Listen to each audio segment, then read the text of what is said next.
Okay.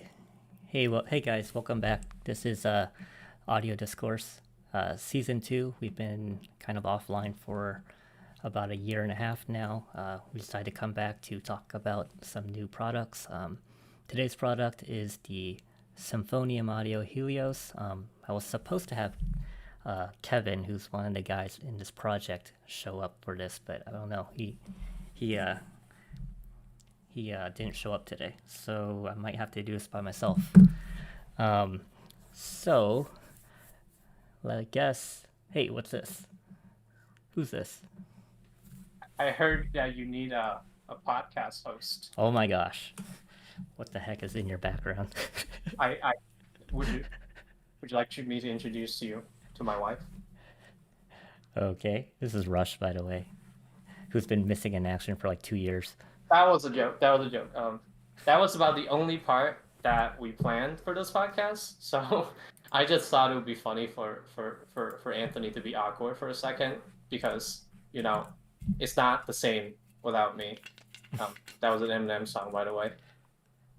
So so let's just get this done because I have to go watch my favorite YouTuber in a while. So yeah. Okay, so welcome to Season 2, Episode 1 of the Audio Discourse podcast. It's not the same unless I do it. How are you doing, Anthony?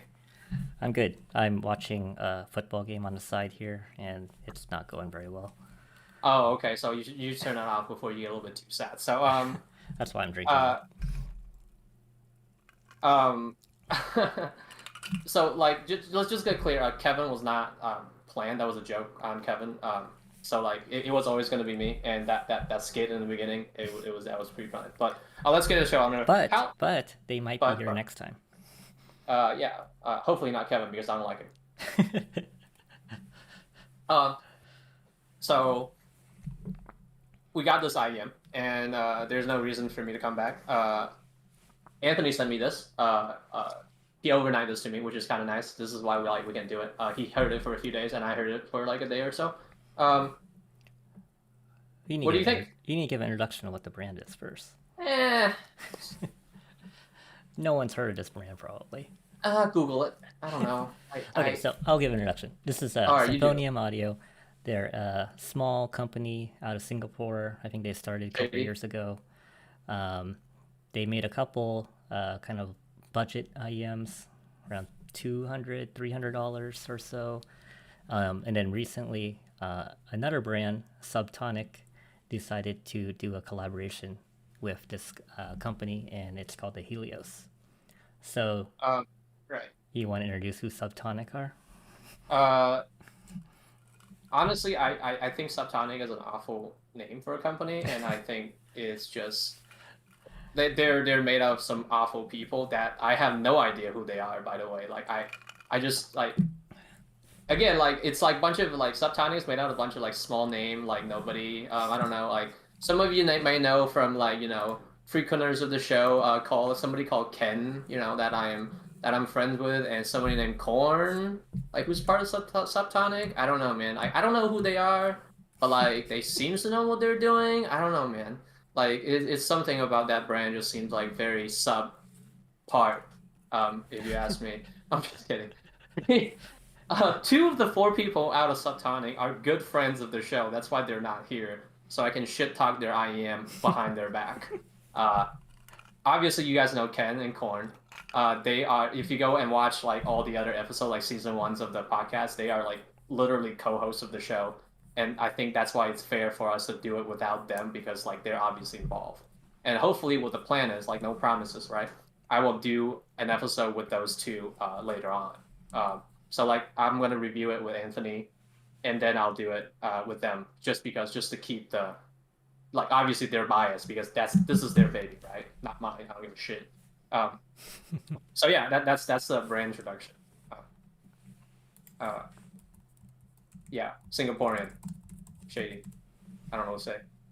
Okay, I don't know. Okay, let's start. They're sleeping. How do you like it? You got it. You got it like what? You got it like you're one of the first person to get it, and then like how'd you like it? So I got it when did I get it? Like Wednesday night, Wednesday afternoon. Right. And I sent it to you Thursday morning, and we much, both got like a day and a half of it. So yeah. like So it's not really I didn't even have a day and a half. yeah. I had like, I don't know, maybe 8 hours with it total. Yeah, it's kind of rush. Ha! Get it. I guess I could start with the negatives because the negatives are just gonna show Wow, up. that's not. Wow, that's not very nice. Well, the very first thing you see is like, hey, You you mean open it it's up. not the best thing ever? I haven't got there yet. The very first thing you see is you open it up and then you have this IEM, right? And the IEM, which I think is on the screen here, I don't know if you guys can see it, but it's got this, this triangular shape. Kind of looks like a 64 audio, maybe, but it's a little bit bigger. Can't say that. It doesn't fit me very well. So the negative I have of it is it doesn't fit very well, but That's because your ears are tiny. well, Okay, yeah. okay. You took a picture of your ear. You can show them. Go find that picture up. Just scroll up in the chat. Like you took a picture of your ears and you wearing them. I took a picture of me, just do the comparison, right? It's like, but okay, don't worry about yes. it. It fits, but like sure. Yeah, it doesn't fit my right ear, but I was able to get a really good seal, and it sounds really good. So I think if you, I'm writing a review now, but I think if I listen to it,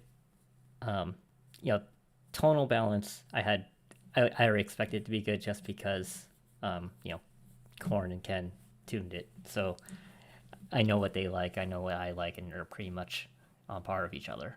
But I guess if I didn't know what the driver configuration was, I would have been pretty surprised to know that it was only 4 bounce armature. And my favorite IEM I own is the Viento, which is also 4BA. This thing takes the technical performance of the Viento to like another level above.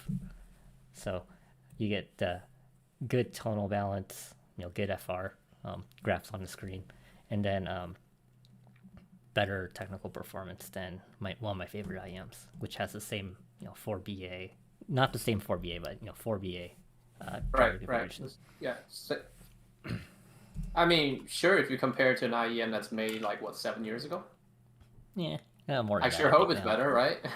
It's about the same price too.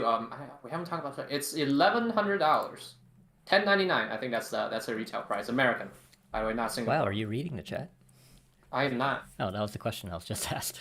Oh, really? I don't read chats because they're usually angry messages about me and my weird wisdom. Like no, but like it's $10.99. I think like just from without talking to the sound, like without talking anything about the sound, because I really don't have anything to compare it to. I think like it's you literally have nothing to compare it to. I you know what I was comparing it to? I was comparing it to my Focal, and these IEM sounds absolutely awful. I don't know why anybody would buy these instead of a pair of about like $5,000 worth of speakers. Like why would you have these IEMs when you can just listen to $5,000 worth of speakers, right? Like these IEMs are just awful. And like what you pay $1,000 for like 8 BA drivers? Nah, this is like better deal. 7 DDs, even better. I'm just kidding. No, I mean like I really don't have anything to compare to, but like before I even heard about it, right? I'm like, oh, and Ken told me, so it's gonna be like 10 something. So it's like I was like that's like the first thing I thought. So it's like Andro price, and Ken was like, yeah, it's literally Andro price. I'm like, that's gonna be like yeah, that is Andro price. It's Andro price, it's M9 price. It's like that's why I'm saying like it's aggressively priced. I mean like I can see why like it's. Like like Viento's around that price too, so like you have a lot of these like and the Mest, well the original Mest. You have a lot of these like good IEMs around those prices, and like it's kind of hard to like compete with those things whether or not you like it or not. But yeah, I mean those are like the baseline reference IEMs for anything. So right, if like I feel like either like when you first step into that kilobuck range, like I'm gonna buy a kilobuck IEM, right? You're either buying. Most people buys an Andro if you're like from Reddit, right? Or like if you're anywhere else, like or you buy M9 or you buy like one of those. Like take your pick. Like, I don't know if they're still shilling at Viento over at the other Discord, but or like a VX or something. Well, that's too expensive. That's very expensive. right? But yeah, I mean, like, it sounds good. Wow. Did you actually compliment something? I mean, like, doesn't sound bad. I mean, like, it's okay. And for $1,000, I think okay is good enough, right? Like it doesn't sound like, oh my god, best things ever since like my wife, but you know, Did um, I guess better question, since you don't have anything really to compare it to, did it I don't know, did it give some emotional or blow your mind thing I know it compared did to when I first put. Have you compared ever to other saw that IEMs that meme? you tried first time? Have you like seen that meme where that guy went to an audio show? He puts on a pair of headphones and then he hears a song and he's just like bawling out. He's just crying. Have you seen that meme? Yes, I think Yeah. didn't that Linus Tech Talk guy do it or whatever? Or some Yeah, guy did I think some it guy was did it for the yeah, EP1 yeah. Orpheus or It whatever. was like it was like that when I first put it on. No, I put them on. I was like, wow, it really reminds me how bad I am really sad. Oh look, Kevin's in the chat. Oh, that's not good. We played a joke on him. Tell him it was jokes. It was just a social experiment, bro. But I mean, like, at the end of the day, like, it takes a long time for me to adjust on something that's putting in my ears. But like, I think it's all right. I mean, like, I don't think I expected anything costing so little to sound like, something that blows my mind. I mean, like, again, like, I don't remember the last time I put something on. It was like, oh, that's really good, right? I really don't remember anything like that. Like, even when I try my own IEMs, I was like, oh, that's really good, I guess. I mean, that's like okay, right? You're hard to please. No, I mean, like, I mean, Z1R is good. Like when I first tried it in China, I was like, oh, that's good, right? And that's like probably the most reaction you'll get out of me when again, like you offered to send me your Odin, and I was like, yeah, whatever, right? I think once you I mean I feel the same way too actually. I feel like if once you go through the first like hurdle of like hearing something great for the first time, every other time after that it's like, oh, I've already experienced this. So Oh yeah, it's like when I definitely. first listened to, I think, I mean, more recent, I guess, when I first listened to like a Stax, it was like, wow, this is so different than anything I've ever heard. This is like mind blowing. But now I've heard like so many different top of the line stuff. It's like, oh, okay, it's another one of these. Yeah. So like I don't think you stop being surprised after you heard so many of these like $1,000 IEMs, which But you is not still to know say when it's bad, you still know when right? something's good and bad. So. Right. Which not to say it's bad, but like um you say it sounds better than Eviento, which is kind of like a nice thing, I guess. Yeah, I mean it's similar but different. I think Right. if you compare it to something similar tonal wise, it's probably closest to the Monarch. I don't know if you remember listening to the Monarch, Which is cheaper, yeah. and it's cheaper. Previously on a audio Discord podcast. Yeah, Look back a year and a half ago. with another guy who's been on the podcast before, JP. But What? He's never been on a podcast before. he was that day that you left us, but you know. Oh, what are you talking about? Yeah, I think if you compare it to something similar sounding, the Monarch is the closest. Price range is a little bit less, but man, I think this thing adds like a little bit more.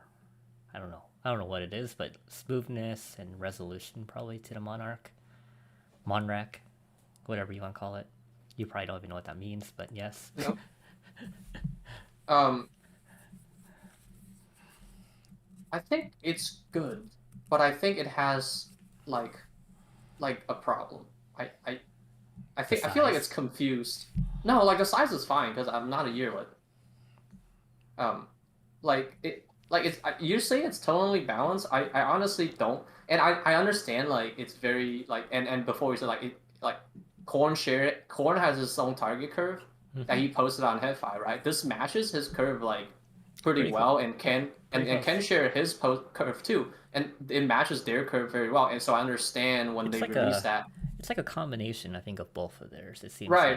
Korn doesn't like as much bass, but and Ken loves that bass. But in the peanut gain, I guess. Korn's favorite word is yeah, peanut gang. His peanut gang. But like it definitely sounds like very well, and it's very them. Like first I heard it, I was like, oh yeah, of course you made this, right? like obviously, like, of course you have your like your hands on it, your greasy little Singaporean hands all over this IEM because it sounds like what you want it, and I can understand why they're so happy about this, but like, um, I feel like it's confused because like it has a bass boost, like it has a very high sub bass boost, like what is like 10 or 12 dB on sub bass, and it starts rolling off at like what the bass shelf is like at what 200 hertz, and that's like extremely aggressive, right? I'm trying to think. So I'm trying to see what it is, but yes. like they wanted to sound clean. They wanted us to sound clean. I understand why they do it because like they told me so many times before, even before they made this IEM. Like the curve is there for the like the sub bass to sound clean, while not having that warmish bloat that you feel, which like interfere with how like how much resolution you feel like you have in an IEM, which is fine. I understand, but like holy shit, that sub bass is way too much. Well, you get the feels. No, you don't. You don't feel anything when you listen to something? Oh wait, you listen to that stuff behind you that doesn't have any 20 hertz, which I remember you saying a couple of days ago. Anthony, I don't refer to your wife as that stuff behind you, so I prefer that you don't refer to my wife as that stuff behind you. So the reason that you can't have speakers is because that stuff in the other room hates you guts. All right. So please don't bring the wives into this. Okay, fine. Go back on. Oh, I mean like it's. So I have an RME, right, and I feel like I use a little EQ, which I hate to do. I follow whatever the graph that was provided to me, and I just EQ'd it to like flat. It honestly sounded a lot better that way. Oh, you EQ'd it. Yes, I did it with my RME. Like how well the EQ is on the RME is like it's a little bit finicky. Yeah. But like. Yep. Yeah, so like it's I had to turn it on, but like I tried to do as flat as I can. It honestly sounded like way better that way. I just feel like, just because, I it's too much, man. Like I feel like this is what you say like, oh, what does it remind me of when you first hear something? When I first put it on, it reminds me when I tried N8, the 64 audio N8. I never tried that, but I tried the Neo. Yeah, it's kind of like that. It's like a lot of sub bass, and like when you first heard it, it's like, oh, this is so much fun. You know, you put on the club music and you like, and then like after a while, I was like, wow, that's just really fucking tiring. Like that's way too much sub bass. I think I think yesterday we talked a little bit about that. I think both of you and I would prefer a little bit more mid bass and maybe a little bit less sub bass. I think we're just getting to that age of that boomerism, like that boomerism, that we like something that just like a little bit warmer. Yeah. Right. It's missing just a little bit of low end warmth. Right, because like it will probably make the IEM sounds a lot more smoother. Like you and I have IEMs like that has that level of sub bass boost before. Like Z1R is just a little bit less sub bass, but it has that warmth to cover up like that huge like contrast that you have from like sub bass to like lower mids to upper mid, because like it's literally just like, I don't want to use the word out of tune, but just like unbalanced. I think that's the same word that I use with when I review the mess as well. It's fine. It's Harman. It's Harman. Yeah, Harman. Yeah, sure. Let's just like, yeah, because we love Harman here.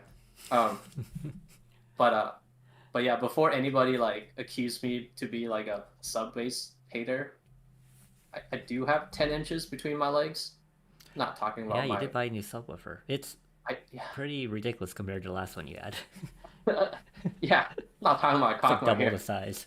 Yeah, I had that turned up to like plus 12 dB, and I'm very okay with that. But like I'm not okay with it in an IEM, partly because like they're trying to like make up for the lack of punch with like quantity, which is fine in an IEM, just because like you would never like replicate sub bass in an IEM like ever. And I understand why they do it, but like I would honestly have a flat, just like flat, and then have their peanut gain, because that peanut gain is honestly very well done, and I think like that would be a more purposeful IEM, right? Mm-hmm.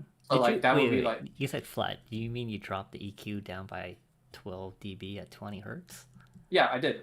Wow, that's a lot. I Now, did. I had to. now you sound like an automotive guy. Well, no, because like I feel like it's trying to be neutral, right? But at the same time, it's also trying to be fun, I guess. Yeah. So like, so Neutral then fun. you get right. So but then like you get this IEM that's like neutral, but it's not because it has that giant bass shelf, and it's also not fun because it's not warm, right? So like you have to really like you can't just go like you can't please everybody, right? So like let's say like okay, how about this? Name all the around $1,000 IEM. Like you have the Andromeda, you have the N9, you have the original Mest. Maybe we can put the Monarch in there, Viento. and then you can have the Helios, right? Viento. Right, and the Viento, right? So you would buy the Viento if you're Korean. You would buy the Andromeda if you're retarded. And if you and the Campfire Vega. I'm just joking. What? Sorry, gotta puke a little. Well, yeah, like so like what? So like how does it slot into that gap? Right? You heard all those, and I heard all those like a year and a half ago. So how It's do the you think sub-bass it's one. slot?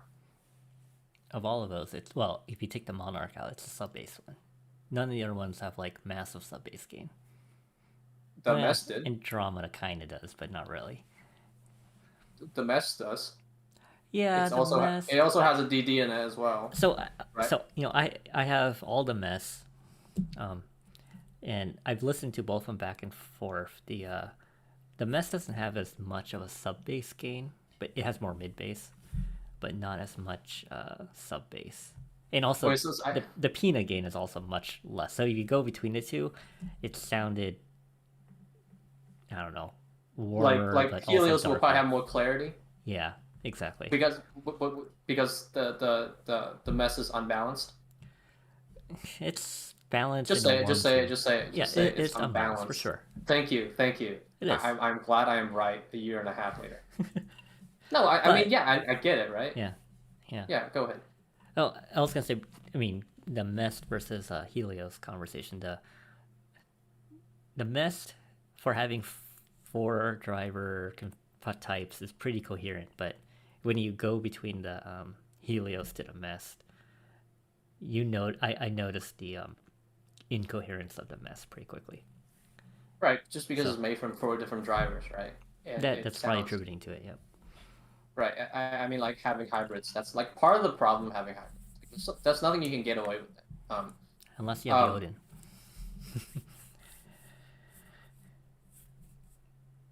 Look here, Anthony. Nobody's got $3,500 to spend on an idea. We're not all. Well, I'm sure they do. I'm not, that's fine, and then I'm not going to judge their moronic purchases. It's not my problem. But like, yeah, I mean, like, but yeah, Odin's like 3 times the price, right? And then like, I mean, like, I don't like to say like you should factor price in those things, but like you really should, right? Yes, for sure. I mean, but yeah, like, so like, how does it slot in between their like? Because this $1,000 market is so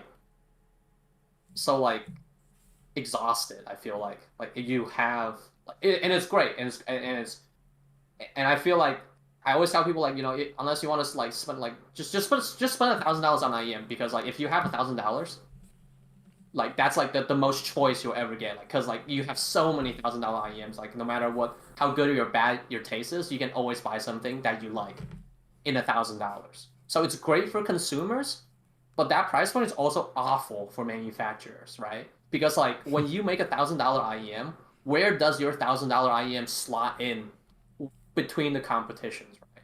So where do you think it's slotted? Me? That's what I'm asking. Yeah. I would. Okay. I actually started working on my updated ranking list today. Uh-oh. Yeah. We're trying to figure out where this one falls.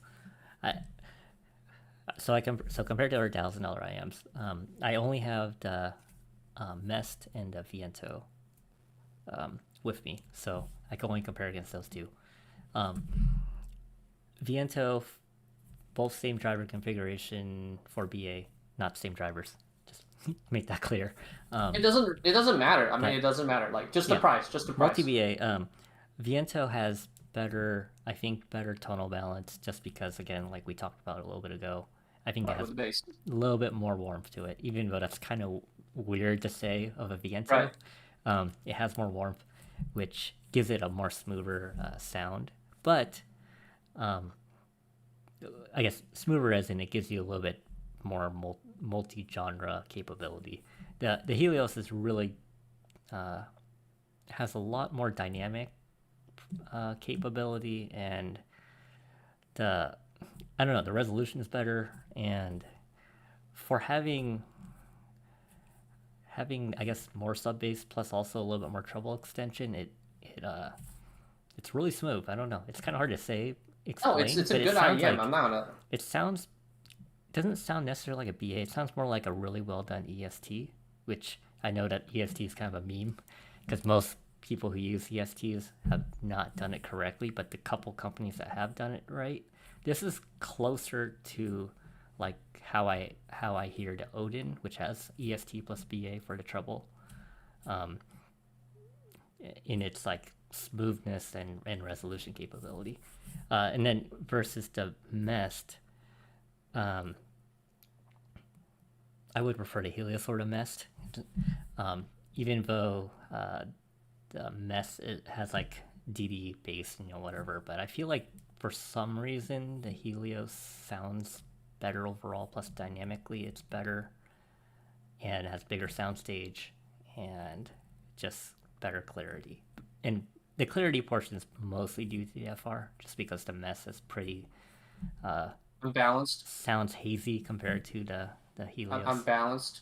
Yes, unbalanced. It's hazier. Thank you. Right? Thank you. It's darker tuned. Some people like that though. Some people don't know how peanut gain works, which is Corn's favorite word. That's why it's unbalanced, right? But like, I get it. Yeah, it gives it more warmth, I guess, but also at the cost of not sounding clean. Right. So like, I'm sure it compares very well against the $1,000 IEMs. So when you give like, remember that 2-word description you will like describe like a FR of the IEM, like what Critical does, like he gives like a 2-word description, right? What will your 2-word be like? Just 2 words on the IEM, like on the flavor of the FR. Well, there could be 2 of them. There could be. I'll give you 2 of them. One is That's 4 words. You got to pick one. I know, but there's for me it's neutral with sub bass boost, and then for the Reddit or ASR crowd, it's Harmon with less peanut gain. I don't know. Because literally that's what it is, right? It's Harmon with less upper mid range and low treble. Right. And Harmon's always right? They love Harmon. But like, yeah, you're right, and you're right, and I think I honestly think people should try it, and my biggest concern is that people have to find out whether or not 12 dB of sub bass from a single BA driver is the sub bass for you. Yeah, I will admit that most I like the BA drivers a lot, and I have all my IMs are BA drivers.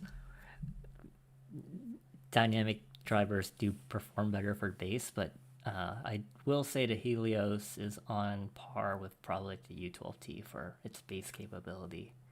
Yeah, but the U12T is awful. Yep. Yeah, someone asked you about that. What do you think about the U12T versus this one? I think above. I haven't heard of U12T in a very long time, nor do I need to. I just don't. I mean, I've never. But you know what? Like, now that I'm more of a boomer, I probably don't mind how warm the U12T sounds. It doesn't have a lot of peanut gain. No, it doesn't. It doesn't have a lot of anything. That's why the U12T is just battle around. I'll probably just buy M9. But like, no, I feel like it has a problem, right? As I already explained, there's so many like IEMs. As you say, it's more balanced than the Mest, but the Mest has better bass. Just what better bass, like depends on what you like, right? You want to have DD bass, so like it's more balanced than the Mest. It's more it has more resolution than Viento, and sounds more clear. It obviously sounds less less warm than the M9, and it probably just sound all around better than fucking Andro, because Andro is fucking awful, right? So like, it does trade blows with so many of these IEMs, but like there's not, it's like you don't have a clear winner, right? Because like it really, and that's fine, because like in the $1,000 range, you just whatever preference that you want, and that's what's great about being a consumer of IEMs. Like you have $1,000 to burn, to throw away to buy like an IEM, then you got so many IEMs to choose from. Whether or not be this or something else, well, that's just for you to try, right? Yeah. But I honestly just I feel like there's not a clear like strategy. Like again, like I get the FR, I get it, but like I honestly don't understand. Like there's not a clear cut on what this is, because it's lean, right? It sounds super super lean, and it has a like when you want that the people who likes lean stuff likes neutral IEMs, like, right? If you like lean, you like neutral, right? Is that safe to say? Yeah.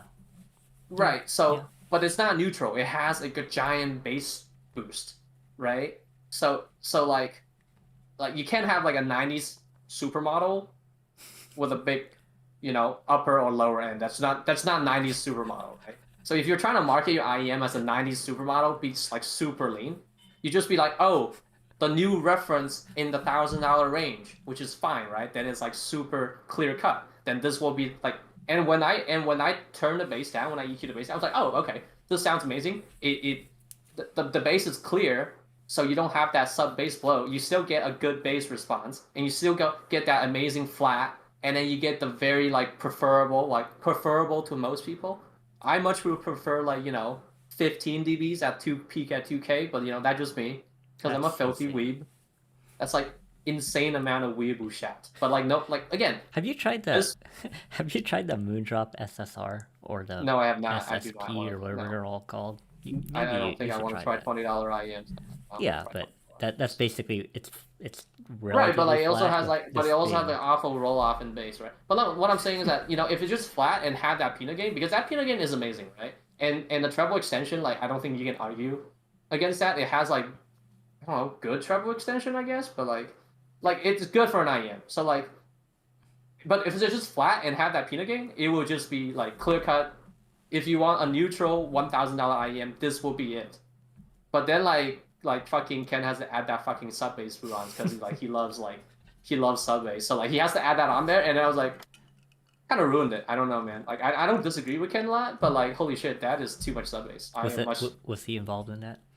I don't know. I'm pretty sure that's him, man. Like nobody puts 12 dB of sub bass and cut off like that. It's only Ken. Like I don't imagine anybody else enjoy this kind of like. How much does Kryn? Kryn puts in like 10. Like he puts 8, I think. 8? Like okay. It's I think Korn is less than that, and like we had that conversation before, like between the three Singaporean IEM with their own curve thing, like Ken has like the most out of it. This is like, again, it's ridiculous for me. I don't like, and I think like, right? If they just get rid of the sub bass, it would just be neutral, and that would be it. But if they just add in the mid bass, it would just be warm and smooth like M9, right? But then they have to do like somewhat in between, and it's just going like, huh? So it's neutral, and you can use it as a reference, but it isn't because your sub bass is huge. Like I'm confused, right?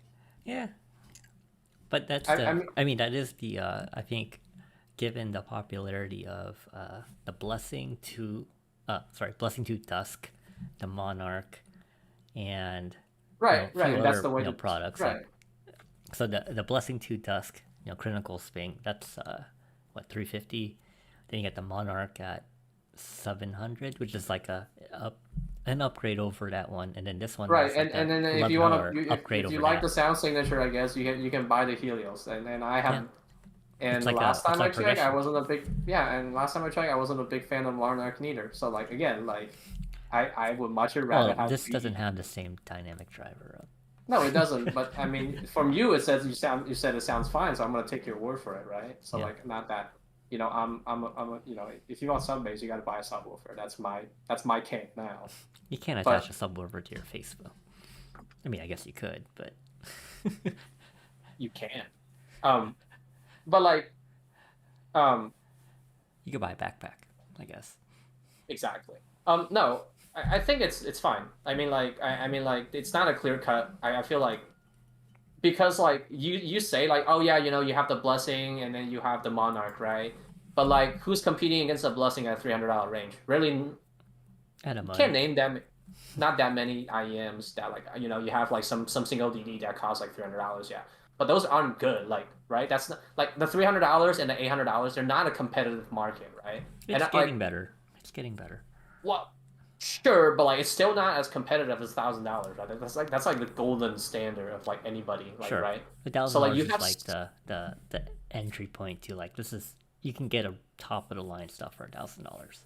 well, I mean, for me, I would probably say like 2,000, whatever. Yeah, Um, sure. but like no, for $1,000, you start having abundant amount of choice for the consumers. So like when you can easily say that, oh, if I want a $300 IEM, of course you can go buy the Moondrop IEM, or if I have like $800, and you can just say, oh, just buy the Monarch or Clairvoyance, right? And because like nothing else is really to the point that those IEMs are. But like when you say, oh, I have $1,000, then you suddenly have like so much choice when it comes to the IEM. So like it like of course these IEM sells very well at those price points because of lack of competition, right? But once you get to that $1,000, like look who you're competing against. Like those are like big dogs, right? Like Yep. Sony, you have like as much as I don't like one of the biggest brand in China, right? And then you have CFA, one of the biggest brand here. I'm sure like whatever fucking 64 audio has a $1,000 IEM, which probably sounds awful. That's why I don't They have know a new about one it. actually, the duo I double driver I thing. wow, probably sounds awful. They can't like have to cram 24 VAs and IEM for it to sound anywhere close to anything, by the way. But like no, like it's a very like exhaust market. So what at you can't say it for those lower price point, but at this higher price point, you really have to like not be confused, right? You can't please everybody, right?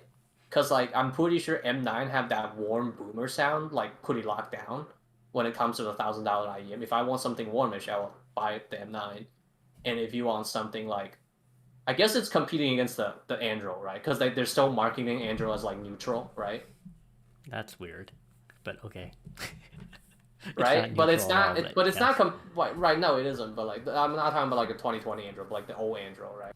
Yeah, that's even So less neutral. The new one's actually more neutral than the old one. sorry, my bad. Neutral, right? Sure.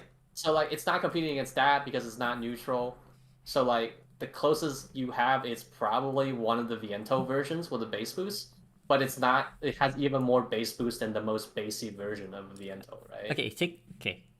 Take the tonality away. What do you think about its technical performance? Uh, I think it sounds completely garbage compared to my speakers. Okay, compared to what you remember of I other have products not you've had. heard an IEM for a year and a half, so I can't say. I mean, you had the VX and the Z1R for How about several this? How years. about What this? you have to remember When I something, first right? put on the IEM, I was Mm-hmm. like, "Oh man, I wish I had my VX to compare it against." So when I heard it, I wish I missed my VX more. You wish your VX. Okay. Well, obviously, yeah, I really do because that used to be my standard of IEM, right? If you have a hybrid, you got to compare against the Z1R. If you have a neutral-ish IEM with full BA, you got to compete against the VX. And Yeah. I have explained that gold standard to so many people before. But now, I have these two lovely Focal Twin 6 three-way Focal as my speakers, and I have a Genelec 7060B as my subwoofer. So I think I guess anything music related, it has to compare against these two. I guess. You can compare against your ADX 2000 or whatever you're wearing there. I mean, that's kind of pointless because these are like $200. What But like, I guess okay, I'm gonna go off on a tangent. Did you hear about the V14 I heard it's QVC? bad. Okay, I haven't heard it yet, so I was wondering if you had heard anything. I heard that I heard my dealer in China still stock the VX because people like that better. Oh, that sucks. I And don't think also, QVC can.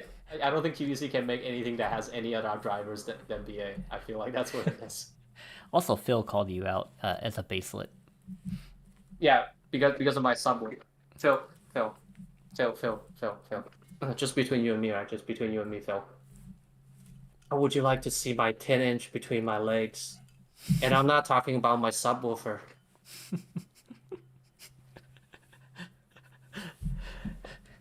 You wish you had that. Anyway, but I mean, yeah, going back to the original conversation, jokes aside, I feel like it's good, but I feel like it's confused because it has way too many things to compare against, and it's always better than all of its competition in more than I want to say, like, without me listening to all those IEMs like for a very long. I want to say that it's probably better than most of those $1,000 competition in like more than 50% of the way, right? But it never really sets itself apart as anything special, I guess. But like the tuning is very special. mm-hmm. But if a consumer wants warm or wants bass or wants like treble, it's better than most of those IEMs in like one or two regards, but it's never just all around better. And that's impossible to ask for, because it right, because if the IEM is better than if it's better than an IEM like 100% like in all parameters, then it will be more expensive. Okay, I'm gonna ask you a different question.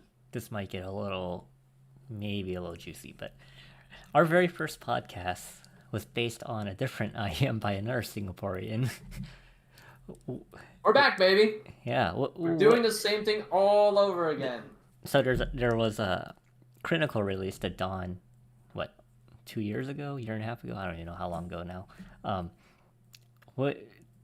I guess you can't compare to that motherfucker. You can't compare the two, right? Because you don't have them side by side. But like from your first impression of both, do you feel like one was? Oh no! This is way better. Like, oh my god, the Dawn is fucking awful. Oh my god, that IEM is awful. Okay, fine. I would agree fine. Too. So I'll say that. My bad. Okay. As you know, the Singaporeans only know how to improve amongst themselves. When we first have this podcast, when Critical released the funny enough, also a collaboration, is what's that company again? Fearless. Fearless Be fearless, Critical Rush. Dawn. Be fearless. I am. You know, as big as a pussy as you knew from a year and a half ago. I mean. But like, okay, fine. I'm gonna answer my previous question. There is one IEM that is all around better than, like, that the Helios is all around better than. It's probably the Fearless Critical Dawn. Oh my god, that thing has awful bass texture for a VA, and you can, like, this is not me shitting. You can go back to watch the very first episode of that podcast. The bass quality is awful.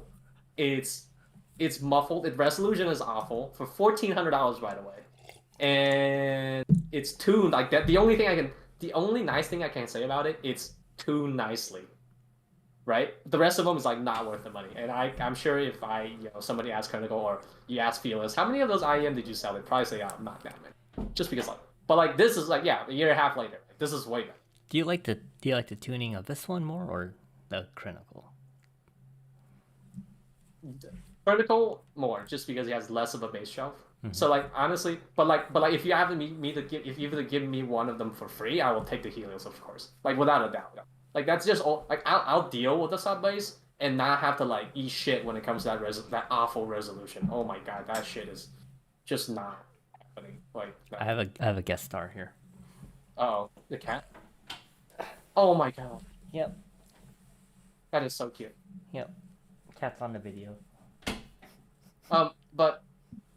But I mean, like that wasn't that, like when I interviewed Critical, and that wasn't his goal neither. Like it wasn't his like end game, and obviously he has more IEMs coming down the line with new things. So like I don't think like we can like like you want to talk shit about Dawn, but at the time like N9 wasn't a thing. Well, I guess N9 was a thing, but at the time like Android 2020 wasn't a thing. So like you have and at the time that mess wasn't a thing neither, right?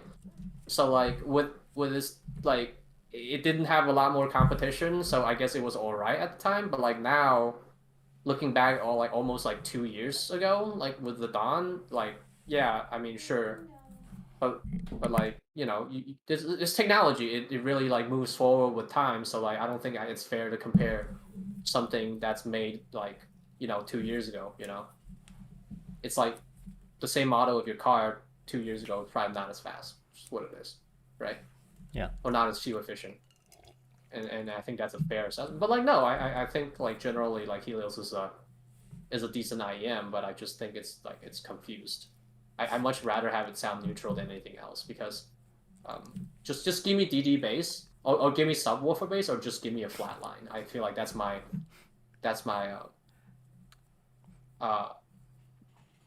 my opinion now, right? You want subwoofer bass, but you don't want the 12 dB shelf. I don't have the shelf right now.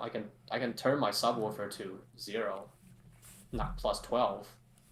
Like it's doable. Like I have a little stupid knob under my desk, but like it's not like, if you don't have the, like if you can like mimic like the Z1R bass, I just think you shouldn't have that high of a bass shelf. You get what I'm saying? Like yeah. And like people say, oh, it has good BA bass. Like I hate having this like BA bass argument. Like BA bass sounds awful. I don't care what kind of magic you put into it. BA bass sounds like BA bass, and that's like end of the year. Like it's physics, right? You don't like I know that is very well tuned, but Ken is not miracle worker, right? He doesn't tune a BA sounding like DD just because physics. Like I don't know why I'm arguing against physics. So like my consensus is that if you don't want to have like a DD in your IEM, just have it flat. Or if you want to have bass, let it be more warm so it's more smooth, right? Because like, I mean, like, don't get me wrong, some people like this aggressive bass shelf, and that's on them, but I think like I would prefer it flat or just warmer. Switches, that's what it needs. Switches. Oh gosh, no. I hate those things. I think that needs to go away, like forever. Okay, let me repeat that. I think switches need to go away, but they're not as bad as the screw-on filters. Those are the worst things ever. And I don't know why any company is still making screw-on filters. The only filters that are, I think, acceptable are like the 64 audio, like little modules that you put in, because they don't unscrew themselves while they're in your ear, which is like the worst thing ever. What's wrong with switches? They're not bad. I mean, you never use them, but yeah, you know what? That's the point. You're paying more for something that you never use. No. But you know what? I can see myself using switches with Helios. But okay, I will say maybe. But okay, probably not. Every single not. IEM that's ever come out, the default switch has always been the best. So why the heck would you ever add more switches to it and charge you? Well, I guess because you can charge you more for it, but. The default settings are always the best. I know people listen to VX with switches on. I don't know. I know people listen to VX with switches on. I mean, they're wrong, but I know one person that has, but that was only because they demoed my unit for like 5 minutes, and he thought that they should turn the bass switch on, but that was kind of weird. But which is all right. The worst tuning of the VX, but yeah.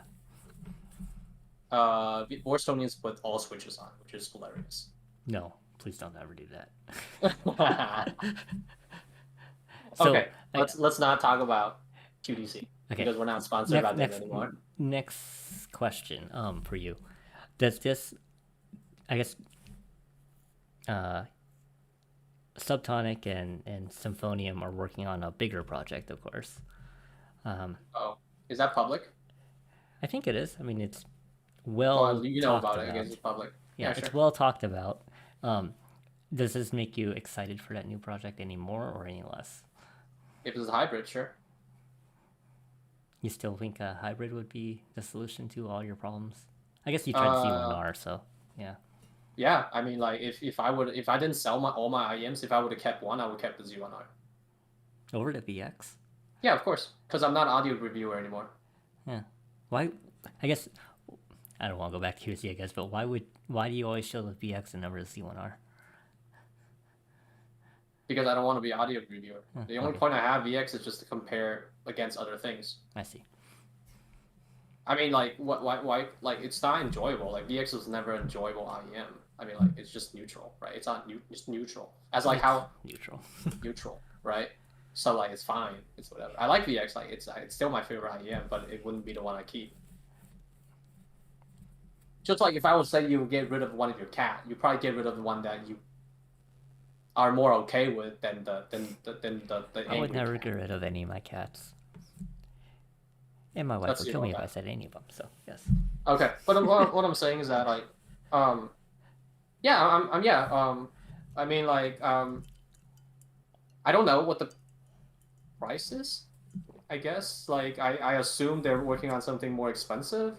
I see something floating around in the in our Discord and it says 3.5, and I'm like, I'm not paying that money.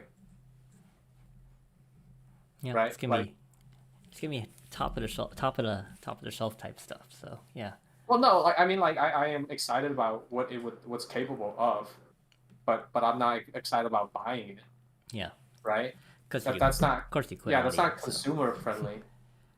No, I'm not just talking about me. I'm not me alone. Like who buys $3.5 grand IEMs? Like, not most people don't, right? Yeah, most people don't.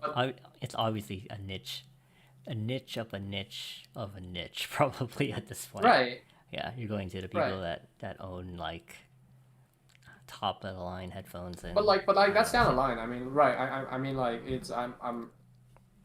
If you ask me, I'm excited about their next few IEMs. Yes, I am. I think this IEM is very capable, and I think it's great for a mid-fi, which is what $1,000 IEM should be, mid-fis. And like if you can like keep stepping up, just to make it better with every single like reiteration of like I hope they do some different tunings and that because I like that like okay how about this? I have one worry is that they all gonna sound like this. And just progressively better in terms of technicality, which I will probably just going to have the same complaint about their IEMs all over again, like 3 or 4 other times. Like, oh no, it's just like okay, this is like the QDC problem, right? They make 5 different IEMs that literally sounds the same, but just progressively better from like the A series to Gemini to VX. They do make a bunch of IEMs that sound really bad.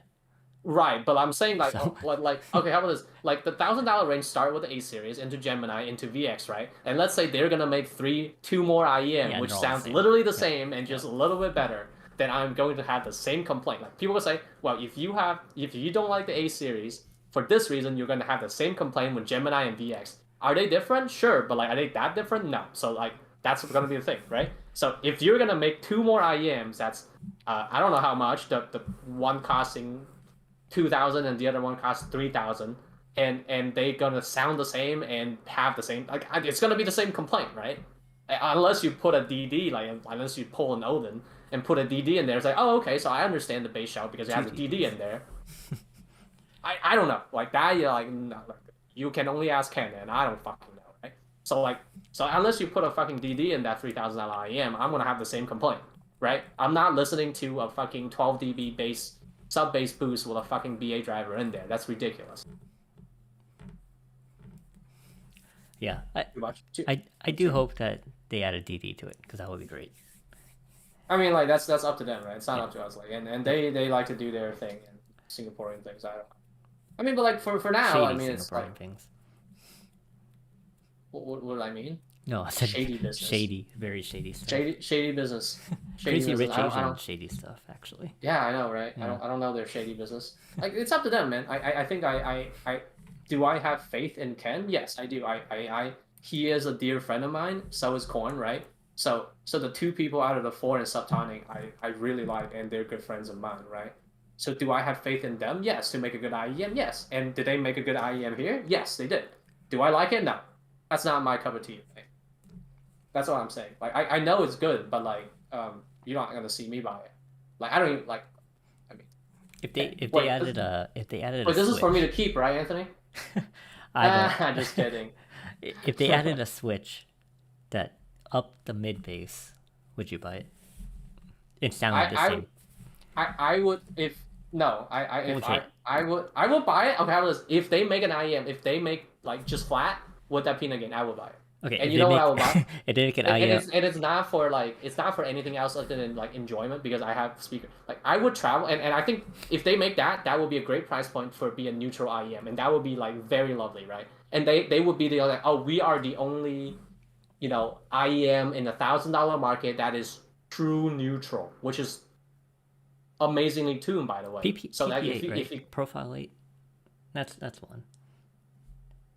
I've do you never heard it. know do you I've know you never heard never it. heard of that? It has No, I've no never Pina heard it. gain. It has no Pina gain. Yeah, I And haven't it heard it. sounds so bad. But that's what it sounds like. No, it doesn't. No, Well, I mean like like neutral-ish flat. right, neutral-ish, like 4SS, like, but 4SS sounds warm and PPA sounds like dead inside, and this sounds good. Like it doesn't sound boring. Like if I just remove the sub bass, it doesn't make it sound boring, at least in my opinion, and it also has good resolution. It has all the good technicalities. The only thing that kills the IEM is their pathetic attempt to please a wider audience, which is putting that 12 dB bass on, right? and and and I say that with all the love in my heart for those two, right? So if they make like a revision, like the Rush revision, which like nobody should, right? Who the fuck am Rush I? collaboration. No, like who the fuck am I? But like if like again, I would buy it if it doesn't have that bass shelf, like without a doubt, because it would be the best neutral IEM in $1,000 range, and I don't really have that much money to spend on garbage, right? I'd rather buy $1,000 something else for my speakers.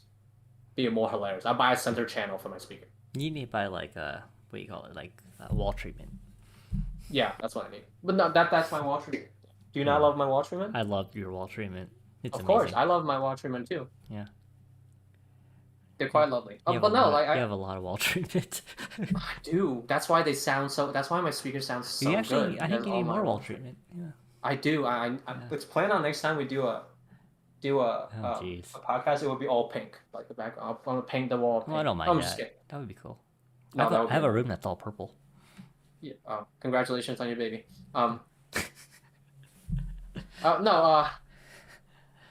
to that again. No, I think it's great. I think I understand why the 12 dB is there, because it's Ken putting his little touch on the IEM, which is fine, and I understand why people enjoy that. But like personally, I think that's my biggest concern. Like, how about this?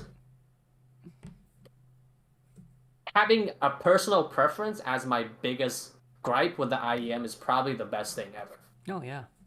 Because like I don't have any problem with it technically. Like it's not unbalanced like the Nest. It's not garbage like, the Andro. It's not like overly warm like the M9. So I like those are like just more than preference things on the IEMs. So this just have a tuning preference, which is fine, I guess. So people should try it out. Yeah. Should we can people still get in the demo tour? Are people doing? I don't think anybody's watching. I think it's a secret demo tour. Okay. Anybody's watching this who doesn't know about the demo tour. Yeah, I think if I forgot my train of thought now. I think I personally would probably consider buying it if it fit better. If you didn't get one for free? No, I didn't get one for free. I wish, but no. What are we doing this podcast for? Yeah.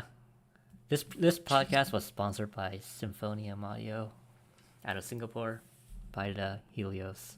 I mean, if I would have got a free one, I wouldn't talk so much shit against it.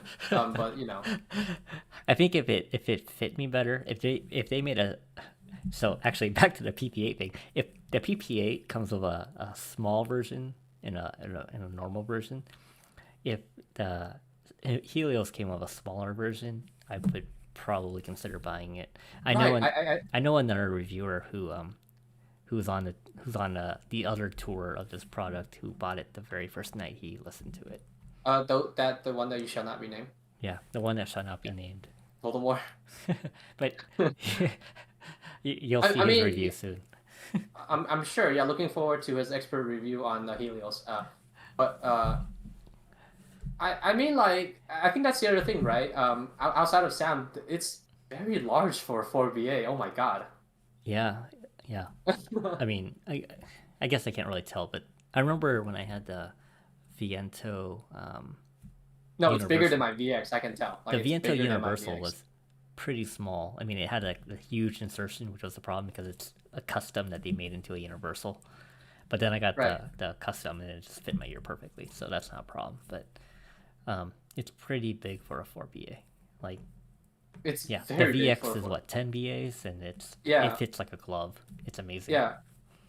I mean, like I think that's like fit and finish, but like it also looks nicer than it is. Like if you look on their website, it looks very cheap on their website. They didn't take It looks better plain. pictures. It looks plain. Like it does look very nice. Like it does look very nice in person. Like it looks like just like a good shape, but very big for a 4BA. Like you would think has a DD in there just because like how much room is in IEM, but like it does fit me. Um, Yeah. actually, you know what? The other thing is that I want to talk about is that it has a Z1R problem, which is a good problem to have. You Deep gotta shove insertion? that shit in Yeah. there. Yeah, you gotta shove that thing in there. Oh my god, it like like better bend over and lube up, man, like that, cause like with like again, it has great treble extension, but if you don't put it like deep, like you're gonna hear a peak there. It's not gonna be extension. It's gonna be a treble peak if you don't shove it all the way in your ears.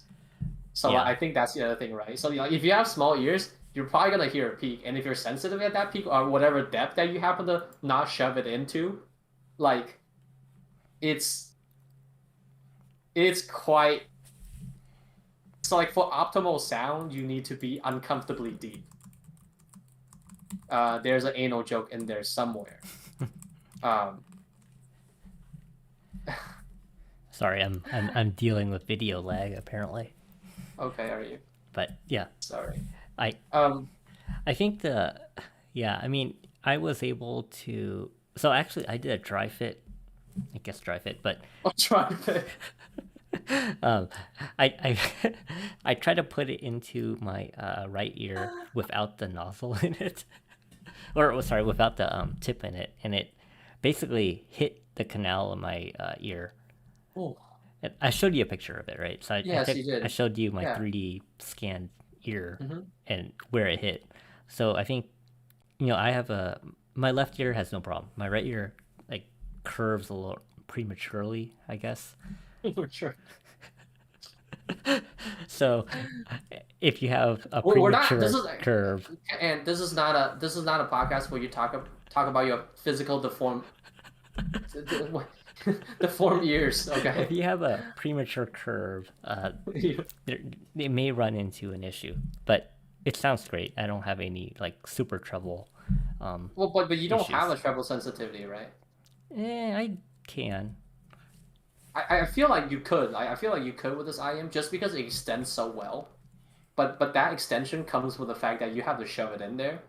So like if you have like like smallish ears, you can like get that thing all the way in, and you just it's still a nice sounding IEM, but you might just get a peak somewhere. Nor will you get the full of this IEM have to offer, right? Because like as you say, like the extension is great, and I think it's lovely as well, as much as an IEM like could sound, right? And that I feel like that is his biggest like technicality wise, that's his biggest strength. And I feel like nothing within the $1,000 range have that kind of extension, which is like great if you value treble extension, which is very important by the way in an IEM. Then that's great. But like you gotta like lube up and bend over with that thing. Like it just has to go in. If it isn't, then you're not getting the full experience. Yeah, I even tried the bendy tips too, like spin fits. Oh, the the, Yeah, the, the spin fits? yeah. Yeah, I used their SS. I used my SS on the white, the softer tip, on Senna's. The SS, like you just go like, and it just like yeah. Then it sounds great. I'm using the well, I guess when I had it, 'cause I sent it to you, I was using the spin fit CP100, size small, because SS worked to get in really deep, but I didn't get a good seal. Yeah, I can put it all the way in my ears with the SS, and it's great, and it Yeah, I sounds saw great. your But like, picture. yeah, it's quite uncomfortable. Like It it hurt. does like, well, it doesn't hurt, but like when you take it out, right? When you put it in, it's fine, right? Oh yeah, it pops or Um, whatever. like yeah, but like I listened to it all night, like fucking like like 4 or 5 hours, and when I take it out, like, ouch. This is just one big anal joke, by the way. Like, this is like not like it. Like, but like, you know what? Like, whatever you IEM audiophiles want to do for sound, you know, love is painful, as they say. You know, what you want to get the good sound on Helios, you know, you gotta shove it all the way in your ears. Look forward to the next Subtonic release, the dildo. That's what they should call it. Anyway. Anything else we want to talk about tonight? Nothing. It's just good to be back. Yeah, it's nice having you back. I can't wait till the next one we get to talk to the other part of the gang without me. I don't know they still want to talk to me after this. Oh, they love you. Of course they do. But yes, I don't like to give guarantees, but that one is down the road. Tuning maybe same time next week for me yelling at. So now I have yelled at Anthony for about 2 hours. I am going to yell at Ken and Corn for about 2 hours in Singapore. I'm going to tell them why their IEMs suck balls and they should tune it into neutral. Because I am nothing but angry. Yes. So baselit that I have 10 inches between my legs. You're a living contradiction. So, yes. Well, no, I just don't like shitty BA bass with a 12 dB gain. I'm very okay with having my subwoofer having a 12 dB gain. It's not quality, please, quality. And I'm not that's ridiculous standards to match a BA bass versus a full-on 10-inch subwoofer bass. Hoard it, might have you. But yes, please join us next time where I yell at my other co-host about why their IEM sucks. Yes, and I will be writing a review whenever Rush decides to send this IEM back to me and to actually take pictures. You will get it back on Monday. All right, that's going to be amazing since Sunday they don't open for business, but yes, okay. Tuesday, I guess. I'll try to write a review, post it on audiodiscourse.com. I'll probably be shilling it because I actually really like it a lot, unlike Rush, and it matches my tonal preferences pretty well for the most part. So, yes. If you have small ears, it might not work. Big ears, good.